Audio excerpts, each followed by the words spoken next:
with the face scarlet up to the ears. "Here's our collector of information, and he collected a lot, I can tell you, before he was finally caught, after which I may say, he seemed to regard himself as on parole, and dried up." "Sam!" cried Frodo, feeling that amazement could go no further and quite unable to decide whether he felt angry, amused, relieved, or merely foolish. "Yes, sir," said Sam. "Begging your pardon, sir, but I meant no wrong to you. Mr. Frodo, nor Mr. Gandalf, for that matter. He has some sense, mind you, and when you said go alone, he said no, take someone you can trust." "But it does not seem that I can trust anyone," said Frodo. Sam looked at him unhappily. "It all depends on what you want," put in Merry. "You can trust us to stick to you through thick and thin, to the bitter end, and you can trust us to keep any secret of yours closer than you keep it yourself. But you cannot trust us to let you face trouble alone and go off without a word. We're your friends, Frodo. Anyway, there it is. We know most of what Gandalf has told you. We know a good deal about the ring. We are horribly afraid, but we are coming with you, or following you like hounds." "And after all, sir," added Sam, "you did ought to take the elves' advice. Gildor said you should keep them as willing, and you can't deny it." "I don't deny it," said Frodo, looking at Sam, who was now grinning.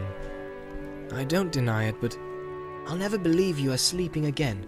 Whether you snore or not, I shall kick you hard to make sure." "You are a set of deceitful scoundrels," he said, turning to the others. "But bless you," he laughed, getting up and waving his arms. "I give in. I will take Gildor's advice. If the danger were not so dark, I should dance for joy. Even so, I cannot help feeling happy, happier than I have felt for a long time. I had dreaded this evening." "Good. That's settled. 3 cheers for Captain Frodo and company!"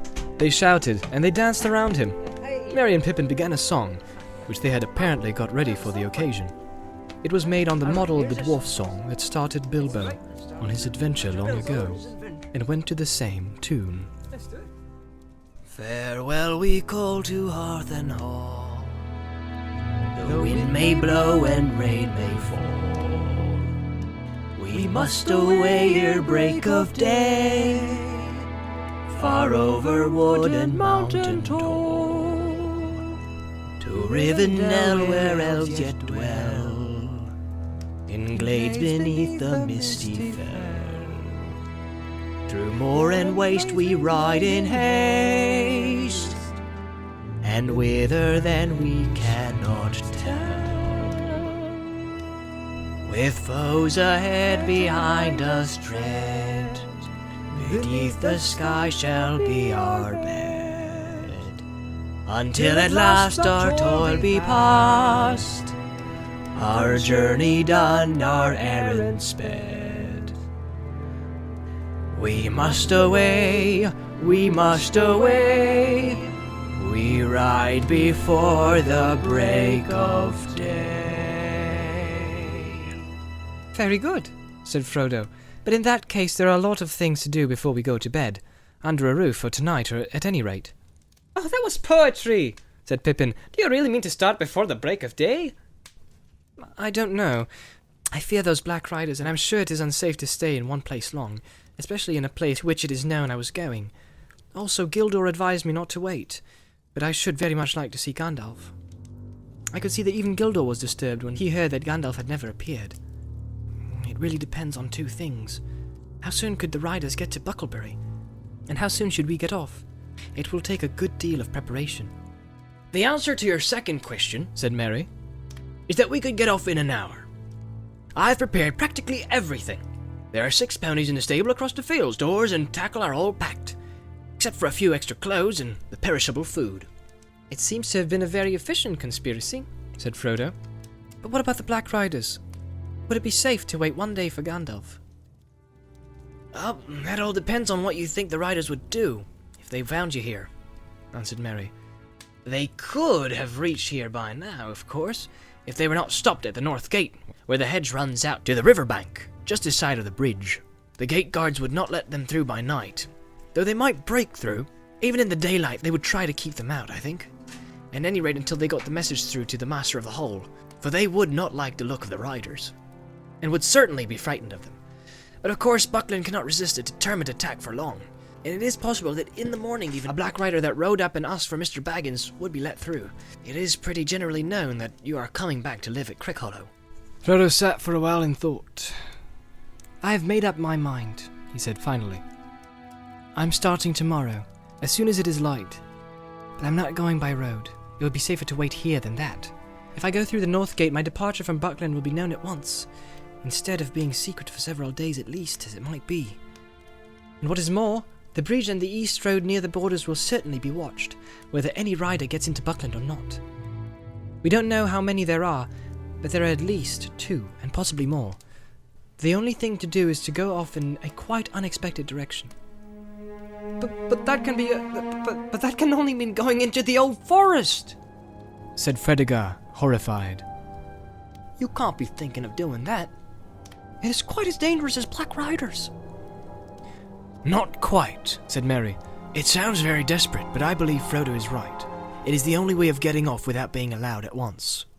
With luck, we might get a considerable start.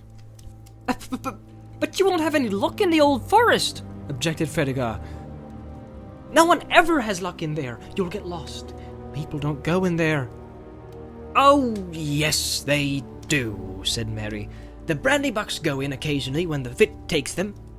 We have a private entrance. Frodo went in once, long ago.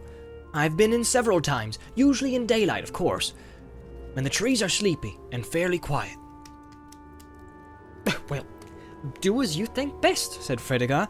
I am more afraid of the old forest than of anything I know about. The stories about it are a nightmare. My vote hardly counts, as I'm not going on the journey. Still, I'm very glad someone is stopping behind to tell Gandalf what you've done when he turns up, as I am sure he will before long. Fond as he was of Frodo, Fatty Bolger had no desire of leaving the Shire, nor to see what lay outside it. His family came from East Farthing, from Budgeford and Bridgefields, in fact, but he had never been over the Brandywine Bridge. His task, according to the original plans of the conspirators, was to stay behind and deal with inquisitive folk, and to keep up as long as possible the pretense that Mr. Baggins was still living at Crickhollow. He had even brought along some old clothes of Frodo's to help him in playing the part. They little thought how dangerous that part might prove. Excellent, said Frodo, when he understood the plan. We could not have left any message behind for Gandalf otherwise. I don't know whether these riders can read or not, of course, but I should not have dared to risk a written message in case they got in and searched the house. But if Fatty is willing to hold on the fort, and I can be sure of Gandalf knowing the way we have gone, that decides me. I'm going into the old forest, first thing tomorrow. Well, that's that, said Pippin. On the whole, I would rather have our job than Fatty's, waiting here till black riders come. You wait well till you are well inside the forest, said Fredegar. You'll wish you were back here with me before this time tomorrow. It's no good arguing about it anymore, said Merry. We have still got to tidy up and put the finishing touches to the packing before we get to bed. I shall call you all before the break of day. When at last he had got to bed, Frodo could not sleep for some time. His legs ached. He was glad that he was riding in the morning. Eventually, he fell into a vague dream, in which he seemed to be looking out of a high window over a dark sea of tangled trees. Down below, among the roots, there was the sound of creatures crawling and sniffing. He felt sure they would smell him out sooner or later. Then he heard a noise in the distance. At first he thought it was a great wind coming over the leaves of the forest. Then he knew that it was not leaves, but the sound of the sea, far off. A sound he had never heard in waking life, though it had often troubled his dreams. Suddenly he found he was out in the open. There were no trees after all. He was on a dark hearth, and there was a strange salt smell in the air. Looking up, he saw before him a tall white tower, standing alone on a high ridge. A great desire came over him to climb towards the tower, but suddenly a light came in the sky, and there was a noise of thunder.